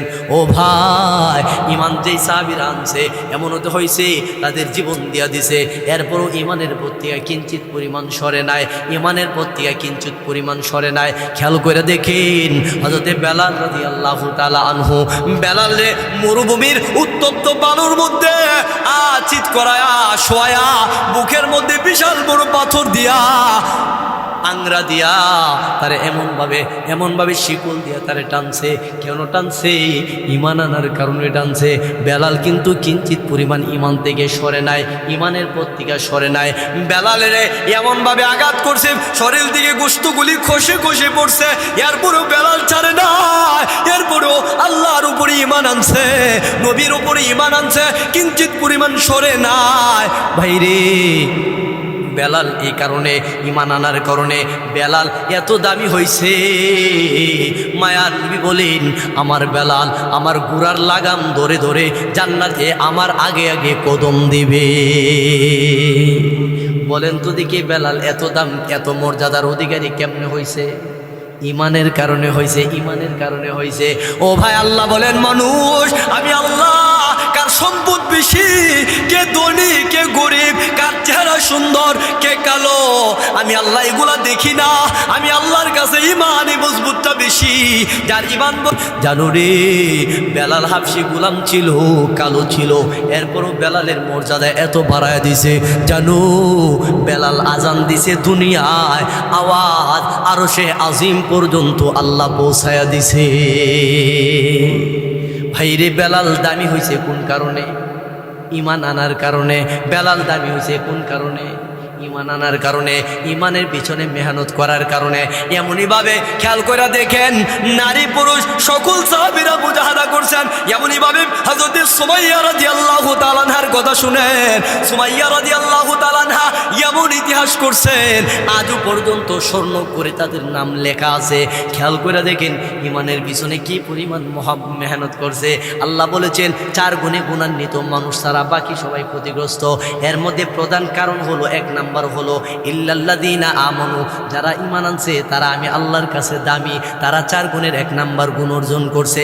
তারা কি করে নাই? তারা ক্ষতিগ্রস্তের কাতারে পড়ে নাই। ও ভাই, হযরত সুমাইয়া ঈমান আনার কারণে খেয়াল করে দেখেন কি পরিমাণ কষ্ট সহ্য করেছেন, কিভাবে কষ্ট কইরা দুনিয়ার থেকে বিদায় হইছেন। সুমাইয়া ঈমান আনছে। আবু জাহেল শোনার পরে বলে, সুমাইয়া রে, শুনলাম আমাদের বাপ দাদার জন্মের মধ্যে তুমি সুনকালি লাগাইলা, তুমি নাকি মুহাম্মদের কালেমা গ্রহণ করেছো। সুমাইয়া রাদিয়াল্লাহু তাআলা আনহা বলে, ও আমি আনলাম, আমি আল্লাহর উপরে ঈমান এনেছি, আমার মায়ার নবীকে ভালোবেসে আমি আমার মায়ার নবীর উপরে ঈমান এনেছি, মায়ার নবীর জন্য নিজের জীবনকে উৎসর্গ করেছি। এই বক্তব্য দেওয়ার পরে আবু জাহেল বলে, এ সৈন্যবাহিনী বাহিনীরা, শুনো, সুমাইয়ারে গ্রেফতার করো। সুমাইয়ারে গ্রেফতারের আদেশ যখন দিয়া দিলেন কাফের বেঈমানগুলা, হযরতে সুমাইয়া রাদিয়াল্লাহু তাআলা আনহারে তা বন্দি কইরাই না, দুইটা গাছের সাথে দুইটা হাত বাইদা, দুইটা পা বাঁধছে, বাঁধার পরে এমন সময় আবু জাহেল অর্ডার করে, তোমরা কারা রে? ওই সুমাইয়ারে বলো ঈমান ছাড়বে কিনা, ঈমান ছাড়লে তারে মুক্ত করে দিবা, ঈমান যদি না ছাড়ে তাইলে তার কাপড়গুলা শরীর থেকে আলাদা করে দিবা। নাউজুবিল্লাহ বলেন। ও ভাই, সুমাইয়ার গাছের সাথে বাইদা কি করছে জানেন? সুমাইয়ার ছেলে ছিল হযরতে আম্মার রাদিয়াল্লাহু তাআলা আনহু। আম্মারের বয়স 18 বছর।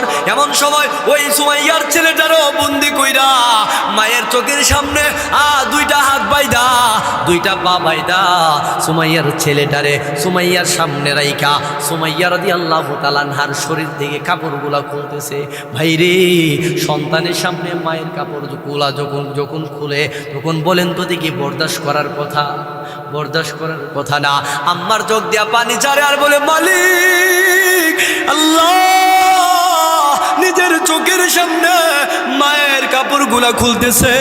আল্লাহ গো, দুনিয়া পাওয়ার জন্য না, আমার মা তো তোমার উপরে ঈমান আনার কারণে কাফের বেঈমানগুলা আমার মায়ের শরীরের কাপড়গুলা আলাদা করে দিতেছে। আল্লাহ, আমি সন্তান হইয়া কেমনে সহ্য করব? আল্লাহ, আমি বরদাস্ত করতে পারি না। এমন ভাবে কান্না করতেছেন। সুমাইয়া ডাক দেয়া বলে, সন্তান রে শুনো, মায়ার নবী বলেছেন বিআশরি কালিমাতিন ক্বালা লা তুশরিক বিল্লাহি শাইআন ওয়া ইন কুতিলতা আও হুররিকতা। ও সন্তান, মায়ার নবী বলেছেন, ও উম্মতেরা, যদি তোমাদেরকে ওয়া ইন কুতিলতা আও হুররিকতা, তোমাদেরকে যদি হত্যা করা হয়, এমনকি তোমাদেরকে যদি আগুনে পোড়ায় দেওয়া হয়, এরপরেও একটা সেকেন্ডের জন্য আল্লাহর সাথে কাউরে শরীক করবা না। ও আম্মার শুনো, আমি তোমার মা বলতেছি, ধৈর্য ধারণ করো। শুনো, তুমি ধৈর্য ধারণ কইরা ঈমানের প্রতি অবিচল যদি থাকতে পারো, মহান আল্লাহ এটার বদলা তোমারে দেবে। এই কথা বলার সাথে সাথে সুমাইয়া আল্লাহর কাছে কান্না করে বলে, মালিক, তুমি আমি সুমাইয়ারে একটা জীবন কেন দিলা? 1000 জীবন দিতা তোমার ঈমানের জন্যে, কালেমার জন্যে, ঈমান দ্বীনের জন্যে। একটা জীবন আমি বিসর্জন দিতাম, 1000 জীবন বিসর্জন দিয়া কালিমার পতাকা উড্ডীন করে ঈমানের পথ মানুষের কাছে পৌঁছায়া দিতাম। আল্লাহু আকবার। সুমাইয়া চোখ দিয়া পানি ছাড়ে। এমনভাবে যখন কান্না করতে শুরু করলেন, তুমি তোমা শিখিয়েছিলে শহীদরা মরে না, তাই হয়েছি শহীদ মাগো, অভিমান করো না মা, অভিমান করো না। তোমার আমার দেখা হবে মাগো, তোমার আমার দেখা হবে জান্নাতে সিঁড়িতে মা। মাগো তুমি কাঁদেছো কেন একলা বাড়িতে? মারহাবা বলেন। মোহতারাম হাজিরিন, হযরতে আম্মার চোখ দিয়ে পানি ছাড়ে। সুমাইয়া রাদিয়াল্লাহু তাআলা আনহা বলেন, সন্তান রে, ওই অল্প কিছুক্ষণের মধ্যে হই শাহাদাতের পেয়ালা পান করব। এমন সময় আবু জাহেল খাপ থেকে তলোয়ার বাহির কইরা সুমাইয়া লজ্জাস্থানে এমনভাবে আঘাত করতে শুরু করছে, কিতাব প্রমাণ করে জানেন, ঈমানের জন্য সুমাইয়ার লজ্জাস্থানে যখন আঘাত করেছে, লজ্জাস্থানে আঘাত করার কারণে রক্ত প্লিক দিয়া বাহির হয়া জমিন কতক্ষণের ভিতরে লাল হয়ে গেছে। ভাইরে, সুমাইয়া শাহাদাত বরণ করেছে। হযরতে সুমাইয়া ঈমানের জন্য নিজের জীবন দিল, ঈমানের জন্য নিজের ইজ্জত হারাইলো, কিন্তু ইজ্জতের মালিক কে? আল্লাহ। যদিও দুনিয়াতে তারে বেইজ্জতি করার চেষ্টা করেছেন, আল্লাহ ডাক দিয়ে বলেন, সুমাইয়া রে, আমি আল্লাহ ইজ্জত সম্মানের মালিক, আমি আল্লাহ সব কিছুর মালিক। তুমি যদিও সাময়িকের জন্যে তোমার কাপড় হারাইলা, তুমি জান্নাতে আসতে দেরি হবে, আমার জান্নাতের খাদেমগুলা তোমার রিসিভ করে জান্নাতে নিয়ে যাওয়ার বেশি সময় লাগবে না। লা ইলাহা ইল্লাল্লাহ, লা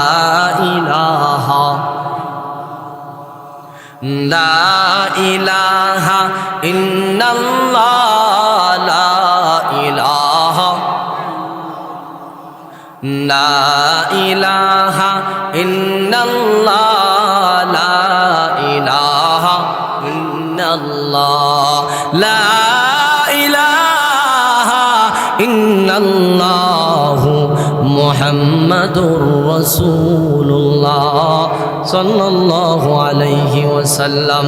মুহতারাম হাজিরিন, হযরত সুমাইয়া রাদিয়াল্লাহু তাআলা আনহা শহীদ হয়েছেন কিসের জন্য? ইমানের জন্যে। ইমানের পথে মেহনত কইরা নিজের জীবন দিয়া বুঝায় গেছেন মানুষের ইমানের দাম আল্লাহর কাছে এত বেশি, যাররা পরিমাণ ইমান নিয়ে কবরে যাইবা তোমার জন্য জান্নাত আল্লাহ ওয়াজিব করবে। এই জন্যে আল্লাহ বলেন 4 গুণে গুণান্বিত মানুষ ছাড়া বাকি সবাই ক্ষতিগ্রস্ত। এর মধ্যে 1 নাম্বার হলো ইল্লাল্লাযিনা আমানু, যারা কি করছে? ঈমান আনছে। তাহলে আমরা যারা এখানে আছি আমরা তো সবাই মায়ার নবীর উপরে, আল্লাহর উপরে আমরা এক বাক্যে মুখে ইকরার বিল লিসান, হ্যাঁ আমরা জবানেও স্বীকার করেছি, অন্তরের দ্বারাও বিশ্বাস করেছি। আমাদের রব কয়জন? একজন। আমাদের নবী কয়জন? একজন। আমাদের নবী শেষ নবী একজন। আল্লাহ অগণিত নবী রাসূলগণ প্রেরণ করেছেন, সকল নবীদের উপর আমাদের সম্মান আছে। কিন্তু আমাদের নবী মুহাম্মদুর রাসূলুল্লাহ সাল্লাল্লাহু আলাইহি সাল্লাম, আমরা কোন নবীর উম্মত? আখেরি জামানার শেষ নবী মুহাম্মদুর রাসূলুল্লাহ সাল্লাল্লাহু আলাইহি ওয়াসাল্লামের উম্মত আমরা। তাহলে ওই নবী কত বড় দামি মর্যাদার নবী, আমরা যদিও টের পাই না। মুহতারাম হাজিরিন, ওই বিশ্ব নবী, মানবতার কাণ্ডারী মহামানব মুহাম্মদুর রাসূলুল্লাহ সাল্লাল্লাহু আলাইহি সাল্লাম আমাদের নবী, উনার উম্মত আমরা। আমাদের নবী শ্রেষ্ঠ, উনার উম্মতও শ্রেষ্ঠ। অতএব আমরা শ্রেষ্ঠ নবীর শ্রেষ্ঠ উম্মত হইলাম। আল্লাহ তাআলা আমাদেরকে ইমানদার বানাইছেন। এবার আসুন, 1 নম্বর হলো যারা ইমান আনছে তাদেরকে আল্লাহ 4 নম্বর গুণের 1 নম্বর গুণ তারা অর্জন করছে। 2 নম্বর হলো, 2 নম্বর আল্লাহ তাআলা বলেন ওয়া আমিলুস সলিহাত, যারা ঈমান আনার পাশাপাশি ভালো কাজ করছে। যারা ঈমান আনার পাশাপাশি কি করছে? ভালো কাজ করছে। ধরেন, এটা বোঝানোর জন্য বলতেছি, কথাটা বুঝবেন, খেয়াল করে দেখবেন। তো আমরা সমাজে সবাই কি নামাজ পড়ে? কি বলে? সবাই নামাজ পড়ে, সবাই ইবাদত বন্দেগী করে না। কিন্তু আমরা যারা মুসলমান দাবি করি, আমরা সকলেই মনে আমরা বলি যে আমরা ইমানদার, আমরা মুসলমান। কিন্তু মুসলমান দাবি করেও ইবাদত বন্দেগী করে না। এর অর্থ হলো শুধু ঈমান আনছে, কিন্তু এর সাথে কি করে নাই? ভালো কাজ করে নাই। আল্লাহ বলতেছেন 4 গুণের 2 নম্বর গুণ হলো যারা ঈমান আনার পরে ঈমানের সাথে ভালো কাজ করছে। ওয়া আমিলুস সলিহাত, যারা সৎ কাজ করছে, ভালো কাজ করছে, তারা 4 নম্বর গুণের 2 নম্বর গুণ অর্জন করলো। আর যারা 4 নম্বর গুণ অর্জন করতে পারলো, তারা সময়ের মূল্যায়ন করলো। তাহলে 1 নম্বর ঈমান আনছে, 2 নম্বর ঈমান আনার পাশাপাশি ভালো কাজ করছে। তাহলে ভালো কাজ করলে আমাদেরকে আল্লাহ কি দিবেন? আল্লাহ তাআলা কোরআনের আরেক জায়গায় বলেন মান আমিলা সালিহাম মিন যাকারিন আও উনসা ওয়া হুয়া মুমিন ফালানুহিয়ান্নাহু হায়াতান তাইয়্যিবা।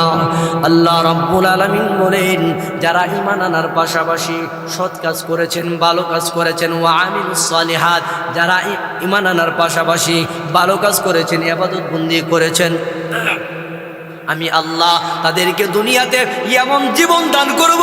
নবী গো, মান আমিলা সালিহাম মিন যাকারিন আও উনসা ওয়া হুয়া মুমিন, ও নবী, আপনার উম্মতেরা যদি ভালো কাজ করে, তারা যদি নারী অথবা পুরুষ হয়, আর তারা যদি ঈমানদার হয়, ওয়া হুয়া মুমিন, তারা ঈমানদার হওয়ার পরে তারা যদি ভালো কাজ করে, তাদেরকে দুনিয়াতে 1 নম্বর পুরস্কার দেব। ফালানুহিয়ান্নাহু হায়াতান তাইয়্যিবা, আমি আল্লাহ তাদেরকে দুনিয়াতে পবিত্র জীবন দান করব। যারা ঈমান আনার পাশাপাশি ভালো কাজ করবে, আমি আল্লাহ তাদেরকে পবিত্র জীবন দান করব। তাইলে পবিত্র জীবন যদি দিয়া দেয়, তাহলে আমাদের পবিত্র জীবন হইলে আমাদের আর কোনো কিছু লাগবে না। আল্লাহ যদি মানুষের পবিত্র জীবন দেয়, এর অর্থ হইল, আল্লাহ কই পবিত্র জীবন দেওয়ার অর্থ হইল আমি বান্দার ভিতরে কলবটারে পবিত্র করব, তার ভিতরে ইবাদতের মজা স্বাদ আমি আল্লাহ পয়দা করে দিব। সুবহানাল্লাহ, একটু জোরে কোন না। মুহতারাম হাজিরিন, যে ব্যক্তির ভিতরে ইবাদতের মজা আছে, এই ব্যক্তি দেখবেন তো নামাজ পড়তে গেলে এত সুন্দর করে নামাজ পড়ে সেজদা দিলে মনে হয় সেজদা থেকে উঠবে না। তার মানে হইল সেজদাতেও মজা পায়, নামাজেও মজা পায়। কিন্তু আমরা বর্তমান রূপ কি জানেননি, মসজিদে গেলে তাড়াতাড়ি বাইরে যায়, তার মানে ইবাদতের মজা আমার ভিতরে নাই। আর বাজারে গেলে দেখবেন তো বাজার থেকে আসার কোনো টাইম নেই। কি বলেন? আমরার সিস্টেমটা সাহাবীদের সিস্টেম থেকে উল্টো হয়ে গেছে। কেমন? আমরার বাড়িতে গিয়ে যদি কেউ বলে অমুক ভাই কোথায়, নামাজে গেছে, কখন আসবে, এই তো চলে আসতেছে মনে হয়, বলে আবার যদি বলে অমুক ভাই কোথায়, বলে বাজারে, কখন আসবে, বাজারে শুধুমাত্র গেছে, কখন আসে জানা নেই। তার মানে বোঝা গেল বাজারে গেলে লং টাইম থাকে, এটা বিবি পরিবার সবাই বিশ্বাস করে, আর মসজিদে গেলে উনি তাড়াতাড়ি চলে আসে, কথাটা বলে দিছে। আর সাহাবীদের জমানা এমন ছিল, যদি কেউ বলতো অমুক ভাই কোথায়, মসজিদে গেছে, কখন আসবে জানা নাই, অনেক দেরিতে আসতে পারে, আর বাজার গেছেই তো চলে আসবে। তাইলে উল্টা জিন্দিগি হয়ে গেল না? তাইলে সাহাবীদের জিন্দিগির সাথে আমাদের জিন্দিগির মিল নাই। তাইলে আমরা সময়ে সব কিছু দাম হবে না তো সস্তা হবে? আমরা তো সাহাবীদের জিন্দিগি যদি কাটাইতে পারতাম, তাইলে আমাদের এই সময়ে রিজিকের এত অভাব হইতো না, রিজিক এত দামি হইতো না। পেঁয়াজের দাম 150 টাকা কেজিতে যাইতো। কি বলে মোহতারাম হাজির, আমরা ইবাদত বন্দি করি না, আমাদের জীবনকে সাহাবীদের জিন্দিগির সাথে নবীওয়ালা জিন্দিগি আমরা করি না, যার দরুন আমাদের জীবন উল্টা চলতেছে, কোরআনের বিপরীত চলতেছে, যার দরুন আমরা কি পাইতেছি, জায়গায় জায়গায় লাঞ্ছিত হইতেছি, জায়গায় জায়গায় আমরা বেইজ্জতি হইতেছি, জায়গায় জায়গায় বিভিন্ন জালেম সরকার আমাদের মাঝে উপস্থিত হইতেছে। এটা আমাদের কর্মের ফসল। এই জন্যে আল্লাহ তাআলা বলেন, যারা ঈমান আনছে, ঈমান আনার পাশাপাশি সৎ কাজ করছে, অনুবিধি ফালানুহইয়ান্নাহু হায়াতান তাইয়্যিবা, আমি আল্লাহ 1 নম্বর পুরস্কার তাদেরকে দেব, পবিত্র জীবন আমি আল্লাহ তাদেরকে দান করব। পবিত্র জীবন দিলে, কলব পবিত্র হইলে ইবাদতের মজা আমাদের ভিতর ঢুকবে, আর ইবাদতের মজা হইলে আমরা ইবাদত কইরা যখন আল্লাহর কাছে বলবো, আল্লাহ সাথে সাথে আমাদের দোয়াগুলি কবুল করবেন। সুবহানাল্লাহ বলে কেমন কবুল? খেয়াল করে দেখেন, হযরত উম্মে সাদ রাদিয়াল্লাহু তাআলা আনহা নবীর একজন সাহাবিয়া মহিলা ছিলেন, নবীজির হাতে কালেমা পড়ে মুসলমান হয়েছে। খেয়াল করেন, পবিত্র জীবন দিলে আল্লাহ যে জবানটাও পবিত্র বানায় দেয়, আর এই পবিত্র জবান দিয়ে আল্লাহর কাছে চাইলে আল্লাহ কোন জিনিস ফিরিয়ে দেয়। খেয়াল করে দেখেন, উম্মে সাদ রাদিয়াল্লাহু তাআলা আনহা, সাহাবীদের ইয়াকিন বিশ্বাস আমরা ইয়াকিনের চাইতে বেশি না কম? বেশি না? খেয়াল করে দেখেন, উম্মে সাদ কয়, আল্লাহ তো এখানে বলছেন পবিত্র জীবন দিব, তাইলে পবিত্র জীবন কেমন দেয় এটা আমি আজকে দেখতাম। খেয়াল করে দেখেন, উম্মে সাদ যখন মায়ের নবীজির হাতে কালেমা পড়ে মুসলমান হয়েছে, মুসলমান হওয়ার পরে নবী তো হিজরত করে মদিনায় চলে গেছেন। উম্মে সাদ মক্কাতে কিছুদিন থাকার চিন্তা করছিলেন নিজের ভিটামাটিতে, কিন্তু কাফেররা উম্মে সাদরে ভালো থাকতে দিল না। উম্মে সাদ শেষ মুহূর্তে হিজরত করে মদিনায় গেছেন। যেদিন উনি মদিনায় গেছেন, কিছুদিন পরেই উনার 18 বছরের একটা ছেলে ছিল, একমাত্র ছেলেটা দুনিয়া থেকে বিদায় হয়ে গেছে। দেখেন, ঈমান আনছে, ঈমান আনার কারণে আল্লাহ কি পরিমাণ পরীক্ষা করছে সামনে। খেয়াল করে দেখেন, উম্মে সাদ ছেলেটা যখন মৃত্যুবরণ করছে, উম্মে সাদ কান্নাকাটি করতেছে, ওই দিক দিয়ে ছেলেটার কাফন দাফনের ব্যবস্থা করতেছেন। নবীজির কানে সংবাদ গেল, নবীজি আসলো, উম্মে সাদের কাছে আসলো। উম্মে সাদের কাছে আইসা ছেলেরে দেখলো, ছেলের যখন লাশ যখন নবীর সামনে শোয়া দিল, উম্মে সাদ কি করলেন, নবীর কাছেও গিয়ে এই কথা বলে নাই যে ইয়া রাসূলুল্লাহ, আল্লাহরে বলেন না আমার ছেলেটারে ফিরাই দিতে। নবীরে এই কথা না বইলা উম্মে সাদ কি করছে, ওই দিক দিয়ে ছেলের কাফন দাফনের ব্যবস্থা করতেছে। উম্মে সাদ নামাজের মুসল্লা নিয়া উনি কি করলেন, একটা কামরায় ঢুকলেন। হযরত আনাস বলেন, আমি নিজের চোখে দেখতেছি উম্মে সাদ নামাজের মুসল্লা বিছায়া 2 রাকাত নামাজ পড়ে আল্লাহরে ডাক দিয়ে বলেন, মালিক, আপনি বলেছেন ফালানুহইয়ান্নাহু হায়াতান তাইয়্যিবা, আল্লাহ গো পবিত্র জীবন আপনি দিবেন যদি ঈমান আনার পাশাপাশি ভালো কাজ করে, পবিত্র জীবন দিবেন। এর অর্থ হলো আপনি বান্দা বান্দির জন্য নিজে হয়ে যাবেন। আল্লাহ আপনি ওই বান্দার জবানে যা কিছু বলে তা কবুল করবেন। এখন আপনি আমার সন্তানটারে নিয়ে গেলেন, এমন একটা সিচুয়েশনে আমার ছেলেটারে আপনি নিয়ে গেছেন, আমার কোনো অভিযোগ আপনার কাছে নাই, আমার মন খারাপও না, তবে আল্লাহ আমার মন খারাপ এই জন্যে আপনি আমার ছেলেটারে নিয়ে গেছেন। কিন্তু কাফেররা বলতেছে আমার মূর্তি পূজা ছাড়ার কারণে নাকি আমার ছেলেটারে আপনি নিয়ে গেছেন। নাউযুবিল্লাহ। আল্লাহ লা তুশমিতুল আদা, আল্লাহ গো তোমার দুশমনদেরকে তুমি হাসায়ও না। আল্লাহ কাফেররা তোমারে গালি দিতেছে, আমারও গালি দিতেছে। আল্লাহ গো এই সময়টাতে আমি তোমার কাছে ফরিয়াদ জানাই, আমি যদি তোমার খাস বান্দি হয়ে থাকি, তুমি যদি আমার জন্য হয়ে থাকো, এই মুহূর্তে আমি উম্মে সাদ দোয়া করতেছি আমার ছেলেটারে তুমি ফিরায় দিবা। আল্লাহু আকবার বলেন। এমনভাবে কতটুকু কনফিডেন্স নিয়ে আল্লাহরে বলতেছে তুমি আমার ছেলেটারে ফিরায় দিবেন। বলেন তো দেখি, যে মানুষটা দুনিয়া থেকে বিদায় গ্রহণ করে, ওই মানুষটা কি আর দ্বিতীয়বার দুনিয়াতে আসে? আসে না। তবে আল্লাহর কাছে যখন ওই কনফিডেন্স নিয়ে বিশ্বাস নিয়া যখন আল্লাহর কাছে কান্না করে বলতেছে, আল্লাহ ইমান যদি আনার পরে যদি আমি সত্য হয়ে থাকি, তুমি যদি আমার উপরে সন্তুষ্ট হয়ে থাকো, আমি চাই আমার মৃত ছেলেটারে ফিরাইয়া দিবা। এইভাবে যখন কান্না কইরা হাত মর্দন করলেন, আনাস বলে আমি তাকায় দেখি উম্মে সাদ দোয়া কইরা শেষ করতে দেরি হয়েছে। উম্মে সাদের মৃত ছেলেটা কাপড়ের কাপড় থেকে হাত বাইর কইরা মায়ার নবীরে সালাম দিতে শুরু করেছে। পবিত্র জীবন কারে কয়? ও ভাই, ওই আল্লাহ এখনো আছে না নাই? আছে। এই জন্যে আমাদের বিশ্বাস থাকতে হবে, আমাদের পবিত্র জীবন আনতে হবে, তাইলে পবিত্র জীবন আসবে। ঈমান আনার পাশাপাশি যদি ভালো কাজ করেন, আমরার মধ্যে এমন অনেক মানুষ আছে বড় গলা কথা কয় যে নামাজ না পড়তে পারে ঈমানটা বড় শক্ত। এমন কথা কয় কি কয় না? দেখবেন তো এমন কনফিডেন্স নিয়ে কয় সে আসমান থেকে গাইবি আওয়াজ পাইছে, সে ইমানদার, অথচ নামাজ পড়ে নাই হোক তো সে নিজের ইমানদার দাবি করে। অথচ নামাজের মাধ্যমে ইমান মজবুত হয়, ইবাদতের মাধ্যমে ইমান মজবুত হয়। ইবাদতের মধ্যে সর্বশ্রেষ্ঠ ইবাদত কোনটা? নামাজ। কারণ সর্বপ্রথম হিসাব নেবে কোন আমলের? আউয়ালু মা ইউহাসাবু বিহিল আবদু ইয়াউমাল কিয়ামাতিস সালাহ। মায়ার নবী বলেন, উম্মতেরা রে, দুনিয়াতে আল্লাহ যে তোমাদেরকে পরীক্ষার হলে পাঠাইলো, পরীক্ষার মধ্যে প্রথম একটা প্রশ্ন কিন্তু তোমাদেরকে ফাঁস করে দিছে, এটা হইলো নামাজের হিসাব তোমাদের কাছ থেকে নিব। যে প্রশ্নটা আমরা জানি কিন্তু এটার উপরে আমল করি না, ঠিক কিনা বলেন? ও ভাই, এই জন্যে আল্লাহ বলেন যারা ঈমান আনার পাশাপাশি ভালো কাজ করবে, নবী গো ওয়াবাশশিরিল্লাযীনা আমানু ওয়া আমিলুস সালিহাত, ওগো নবী ওই সমস্ত উম্মতদেরকে আপনি সুসংবাদ দেন যারা কি করছে, দুনিয়াতে সময়টারে মূল্যায়ন করছে। যারা দুনিয়াতে সময়টারে মূল্যায়ন কইরা 4 গুণে 2 নাম্বার গুণ অর্জন করছে, আপনি তাদেরকে সুসংবাদ দিয়া দেন, আন্না লাহুম জান্নাতিন তাজরি মিন তাহতিহাল আনহার। আল্লাহ বলেন, নবী গো ঈমান আনার পাশাপাশি যারা ভালো কাজ করছে, সৎ কাজ করছে, ও নবী আপনি সুসংবাদ দিয়া দেন, আন্না লাহুম জান্নাত, আমি আল্লাহ তাদের জন্য নহর বিশিষ্ট জান্নাত রেখে দিলাম। ও ভাই, ওই জান্নাতের দরকার আছে না নাই? আছে। ভালো কাজ কেমনে করব? আমরা সৎ কাজ লাইট টর্চ লাইট দিয়ে খুঁজে বের পাই না। মায়ার নবীজি সাহাবীদেরকে কিছু কিছু ছোট ছোট ভালো কাজের কথা বইলা গেছেন।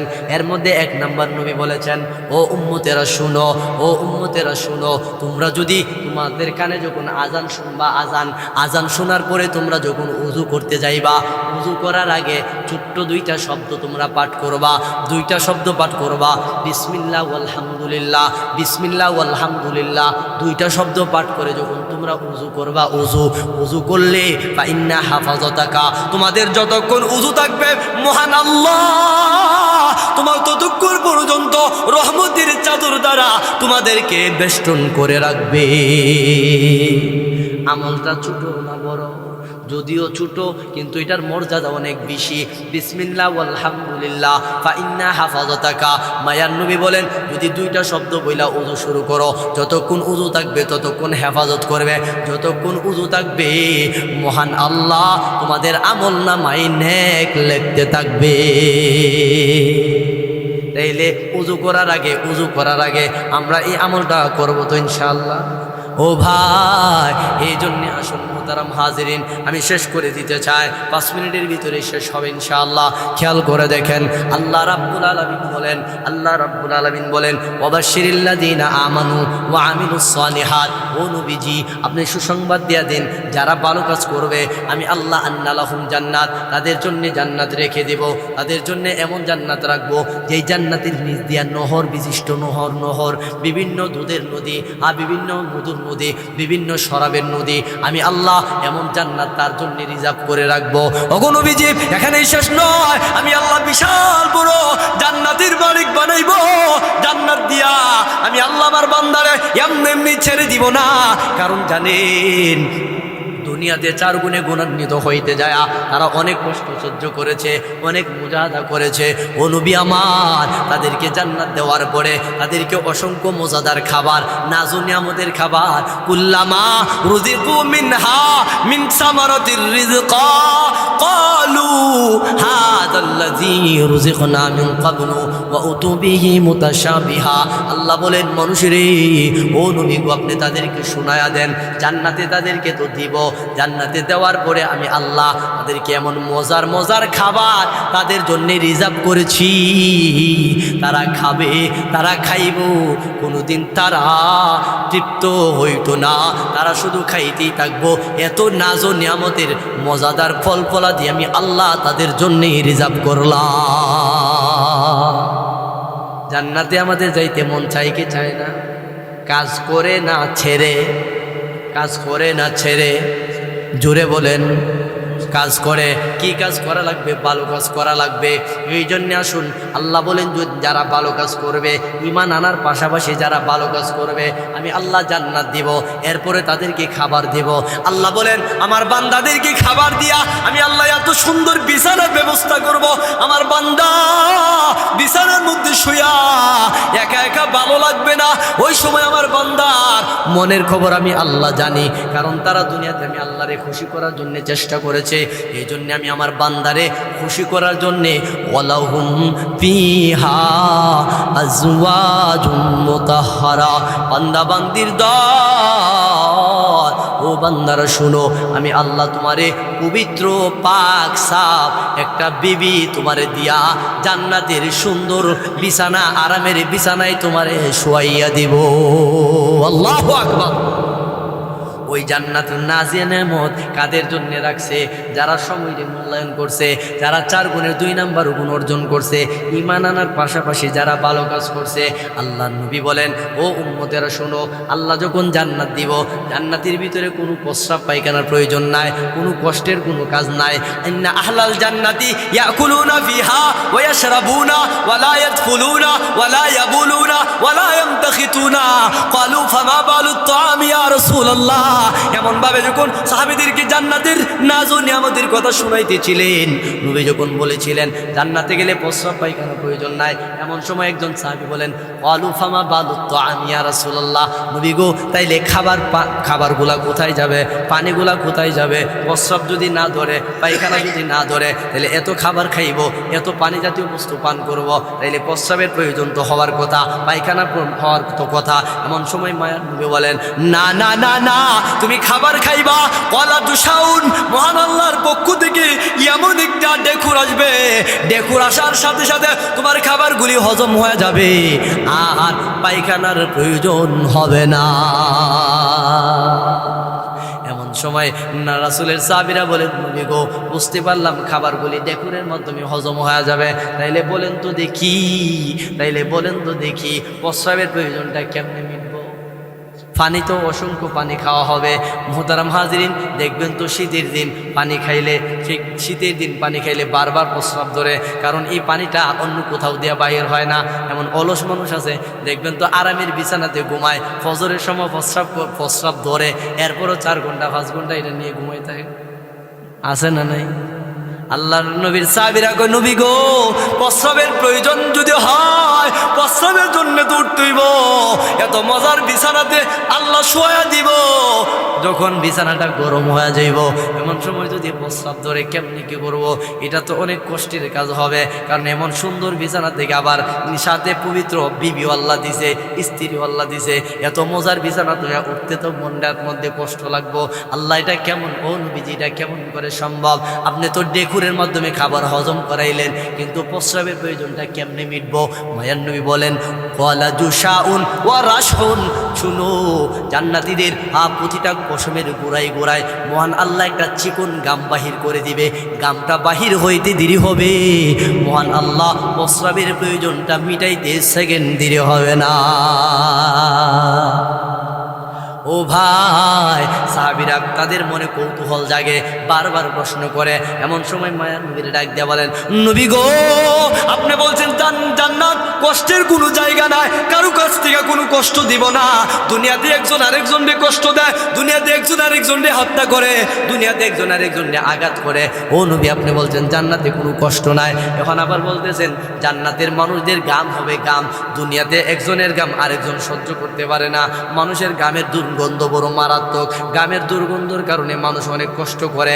ও নবী, জান্নাতে যদি মানুষটা ঘামে তাইলে তো তা একজন আরেকজনের কাছে কষ্ট লাগবো, আপনি বলছেন কষ্টের জায়গা না।